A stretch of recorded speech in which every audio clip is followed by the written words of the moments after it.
Magandang araw sa inyong lahat guys. Ngayong araw ay dumating yung in-order kong 4 na jig hook galing sa Shopee mula sa Jigpoy Shopee Store.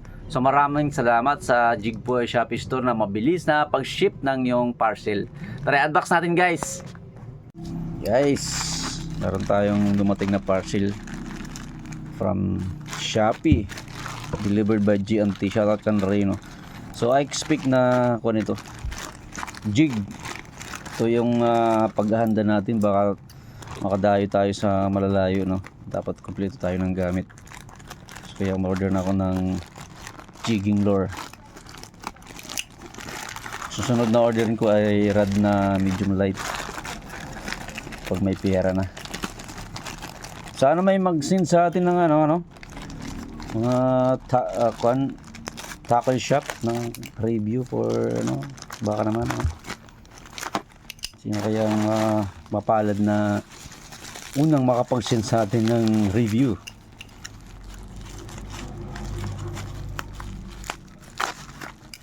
Naghahanda lang ako, baka makadaya ako, makapag-jig ako sa ibang lugar. So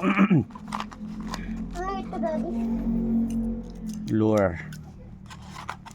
Di ka tanyawil ba boy? Ano yung tusok? Kawil. Ako Ang ganda. Wala. Oh, Ako ang na ganda guys. Oh, ang ganda. May ako na din sa imod to. Horamla. Basta Ang tawag dito ay fish cracker. Jigpoy, yung in-order natin guys. Ito daw yung mabenta sa kanila. Luminous ba ito? Paggabi, sige nga. Illuminati. Tanggalan mo, daddy? Hilaw nga. Yung kanyang rabul. Tatanggalan mo? Ayaw, diri. Ayos guys. Apat ito, dalawang 20 grams and dalawang 50. Ito yung 20 grams, oh. Tapos ito naman yung 15 grams. 15 grams. So dalawa-dalawa ito guys. Ito pwede ito sa medium light. Ito naman pwede sa ultralight, siguro pwede ito kasi magaan. Ay, yung problema lang dito, baka madaling kalawangin yung kanyang hooks. Sige, masasabtan natin yan. Yung kanyang treble hook para madali kalawangin. Ito yung kanyang assist hook. I think maganda to. Mag-box nga natin yung isa. Sa Jigpoy ito guys. Jigpoy, baka naman mag-send ka na for review ng mga lures nyo.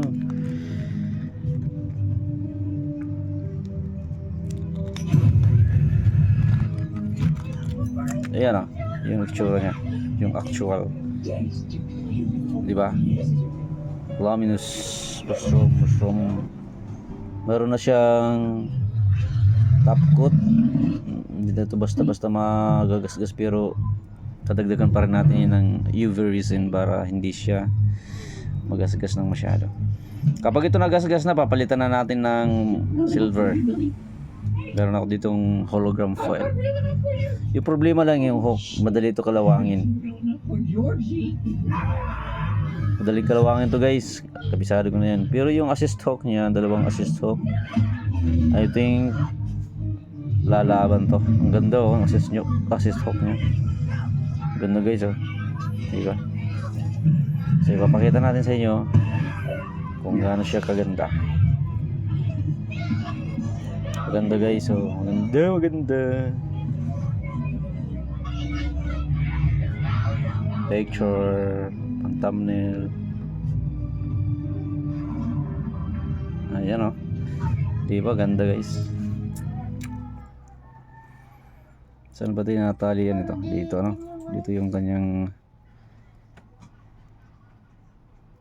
saan ba kinakabit ang kuwan? Dito kailangan ba dalawa ang kuwan? Okay, the exit is here. We're safe. Dito. We're safe. Ayos. Jig hook. Jig lure. Meron na tayo pang dayo. Hello. I'm back. Kaya lang guys, hindi pa natin ito masusubukan dahil wala tayong mga fishing spot dito na pwede tayong mag-jig dahil pa sobrang babaw dito sa amin. Pwede siguro ikakast lang, no? Cast lang sa mga kantiladong area, pero wala pa talaga akong mahanap dito na medyo malalim na pwede mag-cast na gamit ang jig lure. So, kaya hindi pa natin ito mare-review. So, pag nagkaroon tayo ng pagkakataon makadayo sa ibang lugar guys, sa mga isla na malalayo mula dito sa amin, ay i-update ko kayo. Don't forget to follow, subscribe to my YouTube channel. Maraming salamat mga kapartner.